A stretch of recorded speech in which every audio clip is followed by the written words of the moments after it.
Josh, and with me right now is the much anticipated Samsung Galaxy S4, and let me walk you through some of the device's new features. Of course, what pops up to you, or to me at least, is the new vibrant screen. It's a 5-inch screen, one of the first few phones in the whole world that has a 1080p full HD display. If you look in front, that's a 2-megapixel camera over there. Let me zoom in for you. And in the back, a 13-megapixel camera. Inside this device, 2 gigabytes of RAM, 16, 32, or 64 gigabytes of memory, and inside you can expand that up to 64 gigabytes. Now, there are 2 different processors that I know there's been a lot of talk about, an octa-core and 8-core processor.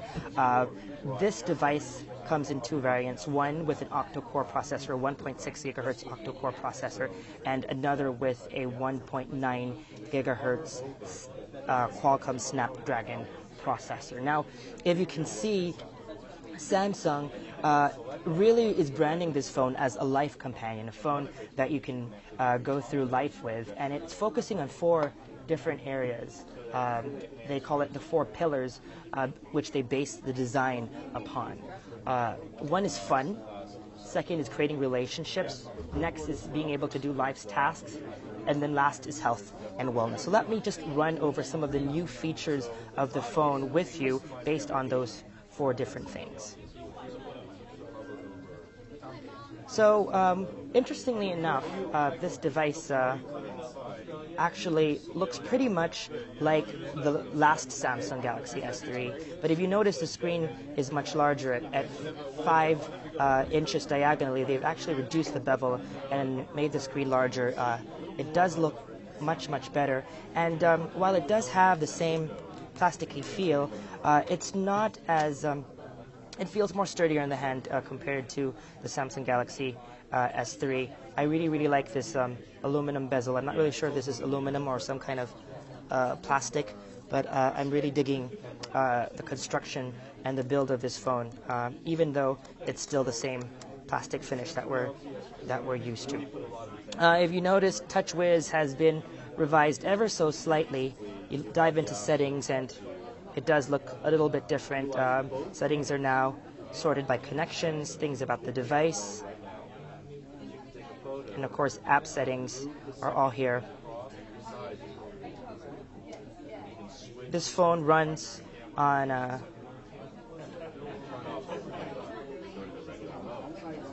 Android version 4.2.2 Jelly Bean.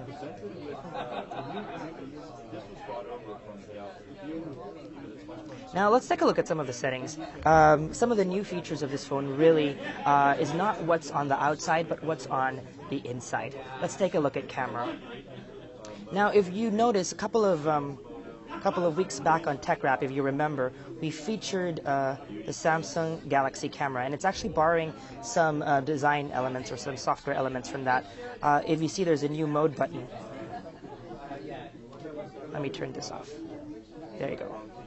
So there's a new mode button, and if you press that, you can actually select different features. But what you saw earlier was their new 2-cam view. It's called dual shot mode, and you can shoot videos and or photos using both your front-facing camera and the main camera at the same time. Now, this cool stamp option is one of the different overlays that you can have. Now let me just switch my camera around. So for example, you're shooting a scene. I'm in New York right now. For example, I'm in front of the Statue of Liberty and I'm shooting a scene and I want to place myself in the shot. I can actually use one of these cool overlays and shoot a picture of myself while taking the photo. Now, there are different overlays that you can choose from. This is just one of the many examples. Now, there are other features here that I can talk you through in a bit, but it would be better if I had the phone out. I'll add all of those in the accompanying article that you can read on Rappler.com. Let me move on. Now, Samsung is also hoping to feature on relationships, and they believe the world is much more global now. So they've added a couple of new features, for example, to their Chat On application. Now you can now make three-way video calls. You can use, again, two cameras at the same time. You can share your screen or even share your annotations all from the Chat On application, which is the default chat client built into Samsung smartphones. Now, another interesting feature, which is probably even more exciting, is group play. Now, I can't demo that here because I don't have anyone to play with, but basically it works using both NFC, or near field communication technology, and the built-in Wi-Fi of the device. And what you can do is play games at the same time with your friends. Right now, there are two games that you can use, Asphalt 7 from Gameloft and Gun Brothers 2.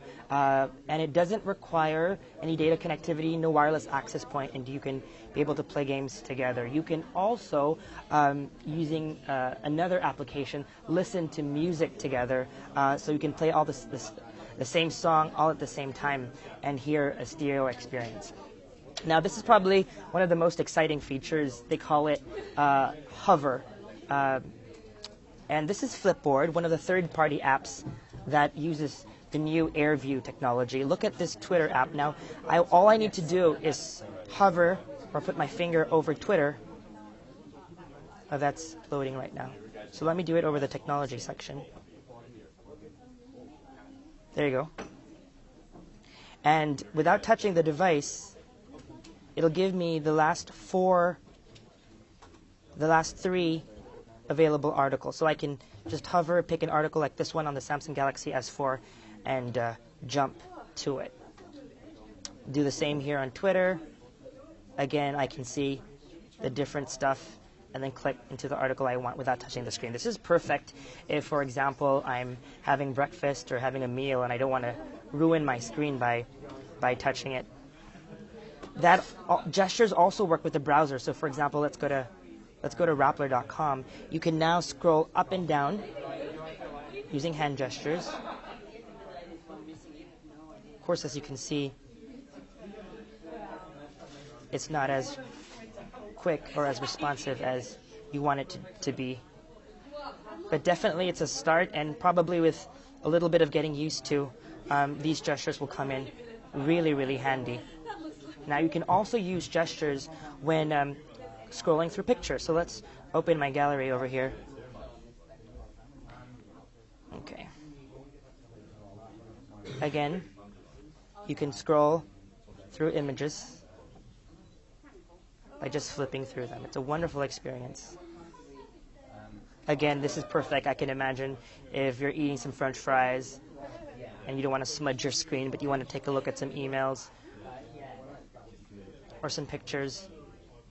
Now, the preview feature also works with email. So, for example, I have some new email over here. All I have to do is hover over one, and I can see what's inside the email without getting into that email. So depending on the application, the speed increases. Obviously, with the built-in Samsung applications like this email app, it works much faster. So that's Hover, and those are air gestures, two really great features of this phone.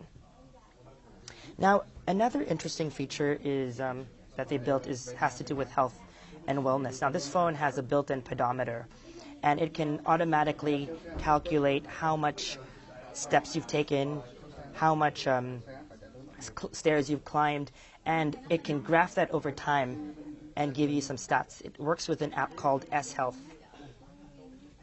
And right now, it tells me that my surroundings are poor. It can measure different surroundings. You can input data and then what kind of food you've eaten, and it can compute how many calories you've had for the day.